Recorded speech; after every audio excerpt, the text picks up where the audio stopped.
Let's ask the big question, though. What does this waiting game mean, and how is it impacting the president's legal team in any way? Attorney Joe Tacopina is representing the former president. He's with us on Good Day New York. Nice to have you back. So what are you hearing? Why was the grand jury canceled? I mean, there was talk about a witness not being available.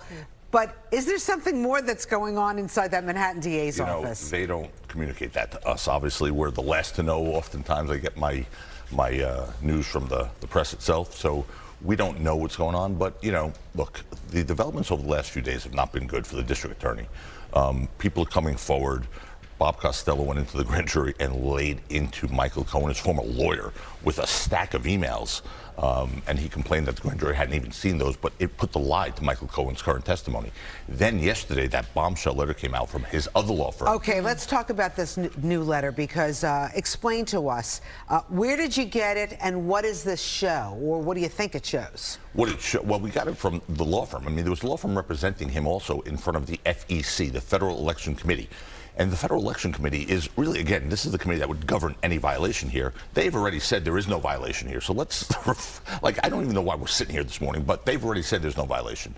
But what it shows is Michael Cohen either lying to the federal officials there or lying now. Because what he said clearly in that letter was this was not a campaign finance law issue. It wasn't done, the payment wasn't done for the campaign. Of course it wasn't. It was a nuisance settlement in a civil case from 17 years earlier to resolve a matter that would have prevented personal embarrassment for the president and his family. So do you think the Manhattan DA will show this letter to the grand jury? Will they know about it? We've asked them to, and whether they do it or not, if they want to be fair or not, I don't know. You know, I know that office is in disarray right now. I have a lot of friends inside that office still, holdovers from Bob Morgenthau, you know, the great district attorney when that office was considered the pinnacle prosecutor's office in this country. And I know there's a lot of unrest and disarray inside that office because it's now feels like that office is being used as nothing more than a political pawn from the far left trying to persecute a political opponent. And that's not what this country is about, Rosanna, Bianca. Well, let me ask you a question, though, because I know we're looking at the facts, and we're seeing back in 2022, Bragg denied this whole case because he's saying he didn't believe in the, prosecutorial theories of the lawyers bringing this against him. Have any of the facts changed from 2022 to 2023? Because now he's trying to shoehorn this into a new prosecution. Yeah, that's a great question. No, the answer is no. The facts haven't changed. I mean, initially when they looked at this, they thought he had taken a tax deduction for this, so they were looking at that aspect. He didn't take a tax deduction. He didn't pay with campaign funds. He paid with his personal funds to resolve a personal civil claim, which is done every day of the week, okay? So there is nothing here that will require a campaign notice. And the standard is, if the expenditure or the payment would have been made irrespective of the campaign, it doesn't evoke campaign finance laws. And here, of course, the answer is yes. Even Michael Cohen, and he's someone that changes the story every day. He's a walking contradiction. But even when he pled guilty to one of his various felonies, said this was done to protect the president's family and himself from personal embarrassment. And speaking of personal, this has to do with you. Some experts are saying that you might be at risk of being disqualified as Trump's lawyer because Stormy Daniels considered hiring you 5 years ago. Yeah, that doesn't. Experts who speak without knowing the facts are not exactly experts in my book. There is zero conflict here. I never met Stormy Daniels, never spoke with her. Of course, she tried to hire. A lot of people try to hire me. She called the office, spoke to one of my associates, gave information that's publicly available that she said on the news media and her books and everything else. I never spoke to her, never met with her, never reviewed her documents. There is no conflict, but that's an issue we'll cross if it ever comes to that, if she's even a witness in this case.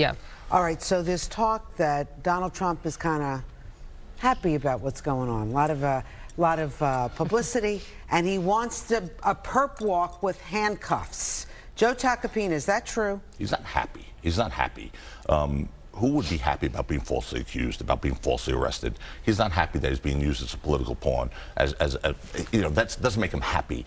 But he's the toughest guy I know, and he's not someone whose knees buckle.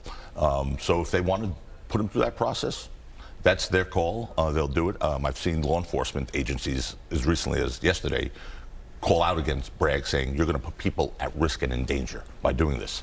But President Trump is not going to cower to anyone. But would he want to wear handcuffs in a perp walk? Would want to wear handcuffs, Rosanna. I don't know. I'm asking. I think what you're trying to say, the bigger picture here is it ignites his base. Well, look at what's happened in the last week. Listen, seriously, if you look at the polls in the last week plus, since the thing has been picking up steam, it's emboldened his supporters. The poll numbers have gone through the roof. I mean, So if he were running how for is office that right not now, he bad? wins. That's not bad.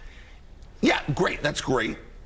Still, there's an issue of being falsely accused of a crime and arrested and put through a process that's not fair to anyone. We in this country should not be doing that. We shouldn't look for the person and then try and find a crime to fit that person. That's what they do in China, in Russia. That's not what they do in the United States of America. So how are you preparing right now? What should we know? How, like, you know, what should New Yorkers know that's going to happen in the next few days?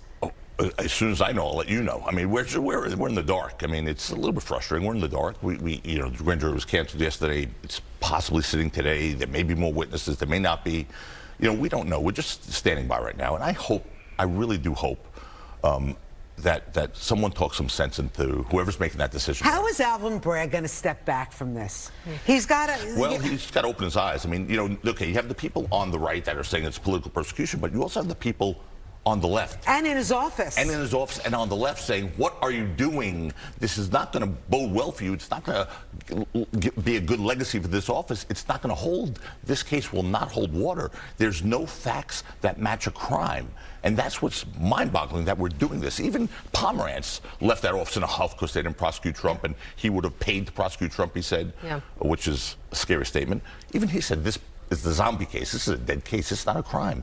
No one, the Southern District refused this. The FEC refused this. But somehow, someone convinced Alvin Bragg to change his mind about this case and bring it. And it's going to be a huge mistake if they do. Joe Tacopina, thank you so much for coming on Good Day New York. We appreciate it. All right, let us know if you hear anything. Say something. I'm sure Okay. you'll let me know first. Thanks so much. All right.